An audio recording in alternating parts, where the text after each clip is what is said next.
എല്ലാ കൂട്ടുകാർക്കും കാതികയിലേക്ക് സ്വാഗതം. ഇന്ന് കാതികയിൽ പറയുന്നത് അഹങ്കാരിയായ ഒരു വിദ്വാനെ കുറിച്ചാണ്.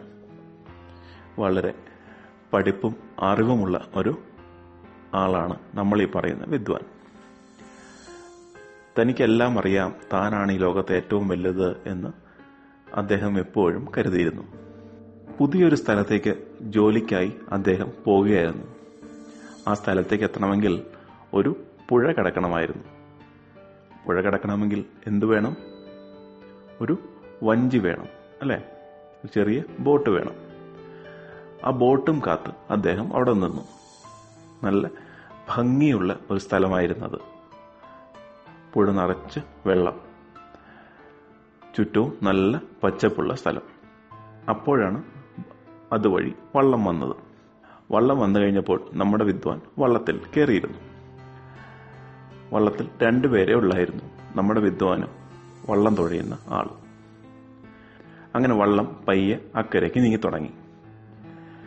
കുറച്ചു കഴിഞ്ഞപ്പോൾ വിദ്വാൻ തുഴയുന്ന ആളോട് ചോദിച്ചു, സമയം എത്രയായി ചേട്ടാ? അയാൾ നോക്കിയിട്ട് പറഞ്ഞു, എത്രയായെന്ന് എനിക്കറിയില്ല, എൻ്റെ കയ്യിൽ വാച്ചേ ഇല്ല. അതുമാത്രമല്ല, എനിക്കാണെങ്കിൽ എണ്ണാനും അറിയില്ല. വിദ്വാൻ അയാളെ പുച്ഛിച്ചു നോക്കി. എന്നിട്ട് പറഞ്ഞു, എണ്ണാൻ അറിയില്ലെന്നോ? അക്കങ്ങൾ അറിയില്ലെന്നാണോ പറഞ്ഞു വരുന്നത്? അങ്ങനെയാണെങ്കിൽ നിങ്ങളുടെ ജീവിതത്തിന്റെ പകുതി ഭാഗവും വെറുതെ ആയി പോയില്ലേ? ജീവിതത്തിലെല്ലാം അക്കങ്ങളല്ലേ? ജീവിതത്തിൽ സമയമില്ലാതെ എന്താണുള്ളത്? ഛേ, മോശം. വള്ളക്കാരൻ ഒന്നും പറഞ്ഞില്ല, തുഴഞ്ഞുകൊണ്ടേയിരുന്നു. അപ്പോൾ ചെറിയ കാറ്റ് വീശി തുടങ്ങി. നല്ല സുഖമായ യാത്ര.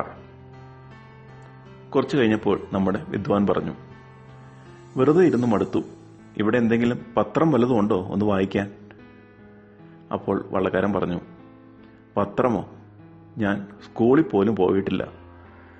എനിക്കെന്തിനാ പത്രം? അക്ഷരങ്ങളൊന്നും വായിക്കാനേ എനിക്കറിയില്ല. അത് കേട്ടതും നമ്മുടെ വിദ്വാൻ പൊട്ടിച്ചിരിക്കാൻ തുടങ്ങി. എന്നിട്ട് പറഞ്ഞു, കഷ്ടമുണ്ട് ചേട്ടാ, ഇങ്ങനെയൊക്കെയാണോ ജീവിക്കുന്നത്? നിങ്ങളുടെ ജീവിതത്തിന്റെ മുക്കാൽ ഭാഗവും വെറുതെ ആയി പോയില്ലേ? സ്കൂളിലും പോയിട്ടില്ല, എഴുതാനും അറിയില്ല, സമയം നോക്കാനും അറിയില്ല. അപ്പോൾ വള്ളക്കാരൻ പറഞ്ഞു, ഞാൻ ചെറുപ്പം മുതലേ വളരെ അധ്വാനിച്ചാണ് ജീവിച്ചത്. ഞാൻ ഒരു പാവപ്പെട്ട കുടുംബത്തിലായിരുന്നു. എനിക്ക് സ്കൂളിൽ പോകാൻ നിവൃത്തിയും ഇല്ലായിരുന്നു. ഞാൻ വലുതായപ്പോൾ എൻ്റെ പിള്ളേരെ പഠിപ്പിക്കാൻ വേണ്ടി ഈ തൊഴിലേറ്റെടുത്തതാണ്. അതുകൊണ്ടാണ് ഞാൻ ഈ വള്ളം തുഴയുന്നത്. അത് കേട്ടിട്ടും നമ്മുടെ വിദ്വാന് മനസ്സും മാറിയില്ല. എങ്കിലും നിങ്ങൾ പഠിക്കണമായിരുന്നു. അറിവുണ്ടായാലേ ഈ ലോകത്ത് കാര്യമുള്ളൂ. നിങ്ങളുടെ ജീവിതം വെറുതെയായിപ്പോയി. അയാൾ വീണ്ടും ചിരിക്കാൻ തുടങ്ങി. അങ്ങനെ വഞ്ചി അക്കരയ്ക്ക് പോയിക്കൊണ്ടിരിക്കുകയായിരുന്നു. വീശിക്കൊണ്ടിരുന്ന കാറ്റ് കൂടി പെട്ടെന്ന് മഴ വന്നു. മഴ കൂടി വള്ളത്തിനകത്തേക്ക് വെള്ളം കയറാൻ തുടങ്ങി. ആ വള്ളത്തിൽ നിന്ന് വെള്ളം കോരിയിട്ടൊന്നും നിൽക്കുന്നില്ല.